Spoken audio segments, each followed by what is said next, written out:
Good evening, everybody. Good evening. So my name is Nkiruka. I'll be taking you through the improve your. Can we please silence our phone?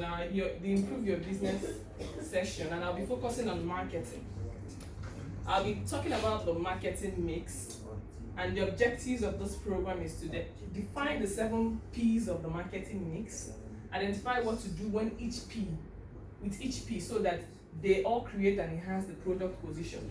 So I don't know if you've heard about the marketing P. It used to be the 5 marketing P's before they increased it to 7. So the marketing P's are, first, the product. So I would explain customers' basic needs and specific needs, identify ways to differentiate and improve your product.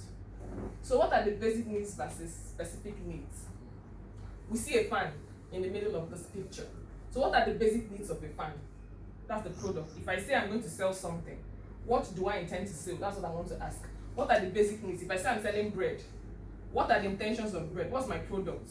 My product is bread. What do I intend to sell? I intend to sell bread, and the basic need is to create a breakfast platform or something that people could use for breakfast and mix to eat, right? Yes. So bread, I'm going to identify who my customers are. People who live within my location. Children of any age can eat bread. Adults, youths can eat bread. So what specific needs with this meet? For the fan on the screen, you see that the basic needs of the fan is to cool the air, no noise, and it's durable. Yes. The specific needs will be meeting specific needs. Unmet needs will make your business more competitive and sustainable. It's easy to clean. I'm telling them that my fan is easy to clean. It saves energy, famous brand, specific color. If you notice that the fan that they make these days, they have the one with coolant that has the AC coolant. So you have to improve your product to better meet specific needs. How do you improve a product? If I say I'm going to improve a fan product, everybody knew that we used to have this very big noisy fan, industrial fan. So people are coming up with fans that have cooling air with water. These are just improvements of products.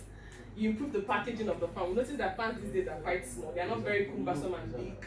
And you improve the services around it. If you go into places where they sell fan now, they make it chill like AC. So you walk into a showroom where they sell fans, you see different fans, cooling fans. So we'll talk about the pricing. You have to explain the relationship between your price, your cost and profit. Identify the steps to set your price. This is the second marketing P. So your cost profit. How much did I buy my product? What profit am I going to make? That is what determines my price, the price of what I'm going to charge the goods. You can go around that. You mustn't focus on it. Then your profit equals your price and cost. Right? That's the profit you make. The price of the good, then the cost of what you bought it. Then the total profit will be equal. The profit per product and number of products you sell. So if I'm selling 10 fans and I bought it at so price, how much have I stated for those prices? If I sell 10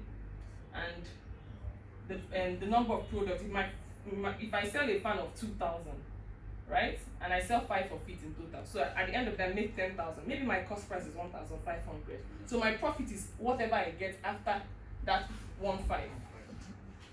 So how do you set your price? Know how much your customers are willing to pay. You cannot go and get a product and then put it so high. Identify that your customers are students. They cannot pay you how much more than what they get from their parents, their pocket money. So check out what competitors charge. What are the people within my location charging? People who sell the same thing I'm selling. What are they charging? Calculate my cost, then make prices very attractive.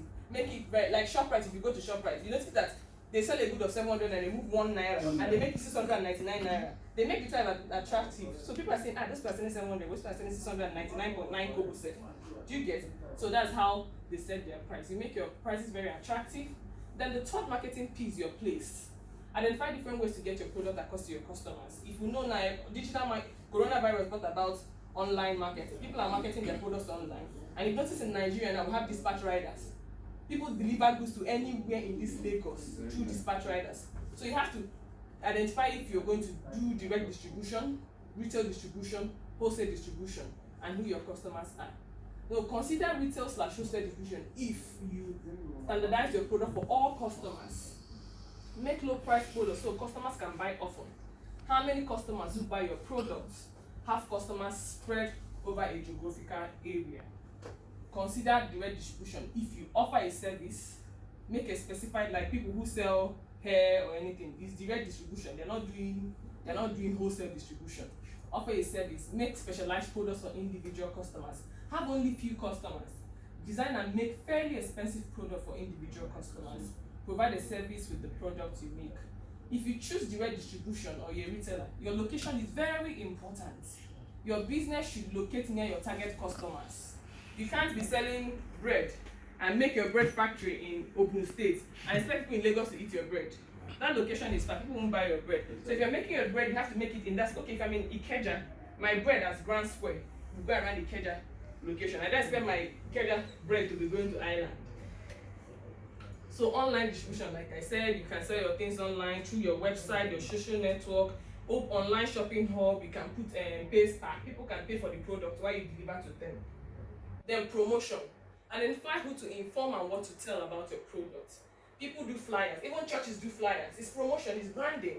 People do flyers for their product. How am I going to make my product very attractive? Realize that when people want to produce phone or introduce a new product to the market, you see cars all around, people dancing with jingles, radio jingles, making that product very sound. So people, if you wake up, you know Power Oil did their even election period when they do promos, you won't sleep, because if you wake up, you are seeing banners of Governor Sowolu everywhere. So that's how you have to target your promotion audience. Review the position you have to set for your product, who your target segments are, what your main needs that you decide to provide. So you can, how do you tell your customers? Through advertising, television, radio advertising, sales promotion, do promo. So buy one, get one free, buy one, get a free haircut. Publicity, make it everywhere, put it on every platform. If you open any platform now on internet, you see Jumia pop up. Yes? So digital marketing, which is online marketing.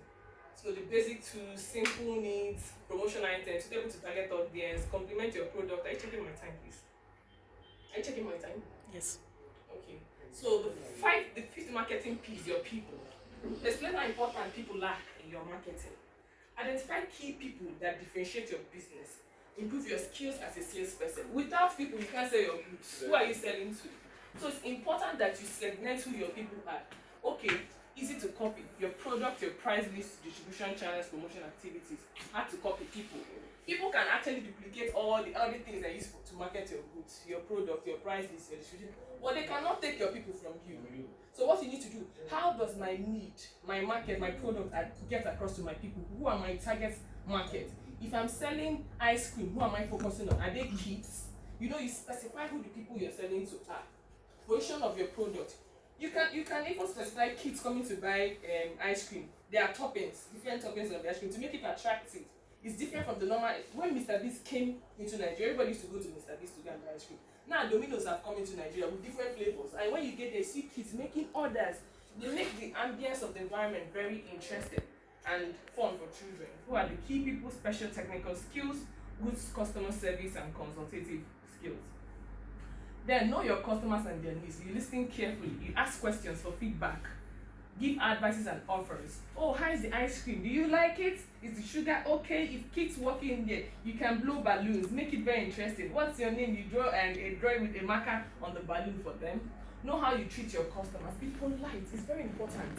If you want your customer to come back, if there's a delay in your product, delivery of your product, please inform your customer. Apologize. Even when the customer is telling you that, apologize. Look for solutions or way to remedy that effect or that negative impact your business is about having or the reach.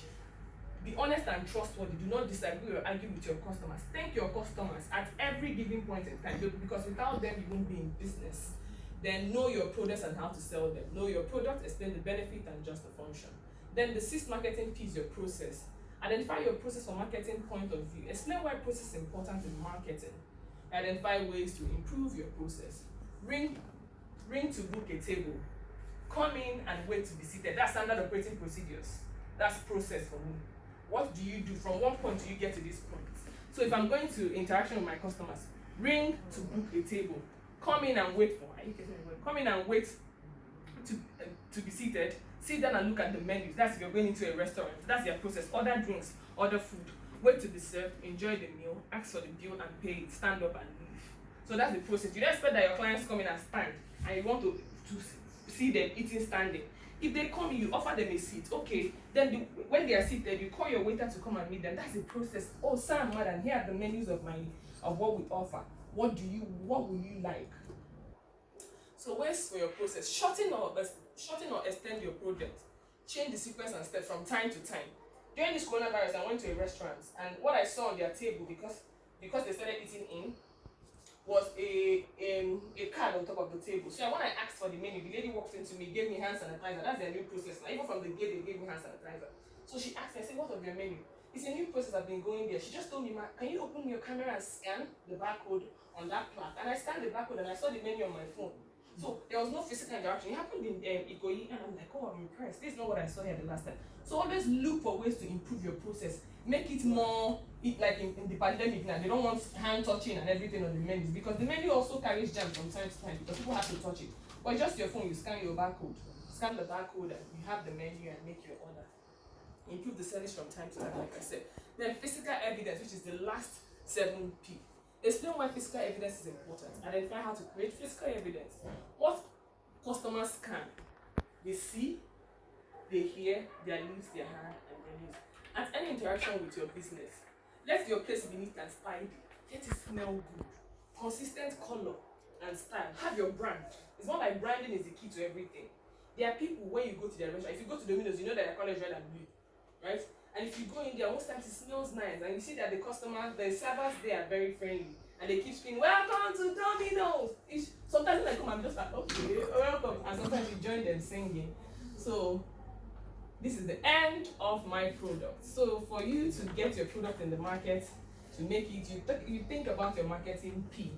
So I want us to share, what have we learned from this program? Now, one person, one idea. Please, Mr. Leko. Mr. What did you learn, please? How to promote your market. Promote your product.